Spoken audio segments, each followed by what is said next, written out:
Breaking news. New report says that Trump admin is on move to stop China from taking South China Sea. According to insider reports, throughout his campaign for the White House, President Donald Trump routinely offered up a respectful, if tough, nod to one of our nation's chief economic and military rivals, China, letting them know in no uncertain terms that his administration would deal with them far differently than former President Barack Obama. With respect to the ongoing situation in the international waters of the South China Sea, where China has transformed formerly submerged reefs into actual islands replete with military installations and aircraft runways, White House spokesman Sean Spicer seemed to indicate a substantial shift in policy during a White House news briefing on Monday, according to the Washington Post. The U.S. is going to make sure that we protect our interests there, Spicer said of the region in question, which has been claimed by China as its own territorial waters. It's a question of if those islands are in fact in international waters and not part of China proper, then yeah, we're going to make sure that we defend international territories from being taken over by one country, he added. Reuters reported that China responded by first stating it has irrefutable sovereignty over the islands, adding the United States is not a party to the South China Sea dispute.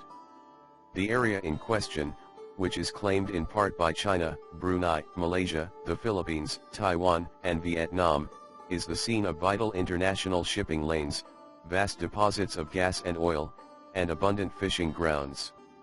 China has laid claim to all of it, and though the country insists it will keep vital trade routes open, it has also indicated it is prepared to use force to maintain possession of their new islands.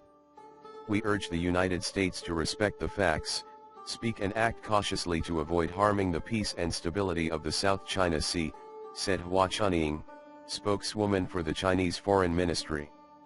Our actions in the South China Sea are reasonable and fair, she added. No matter what changes happen in other countries, what they say or what they want to do, China's resolve to protect its sovereignty and maritime rights in the South China Sea will not change.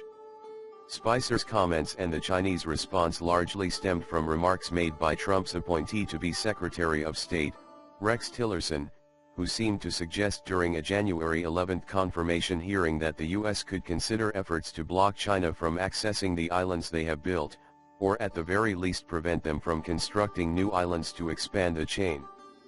We're going to have to send China a clear signal that first the island building stops and second your access to those islands is not going to be allowed, Tillerson said, according to Bloomberg.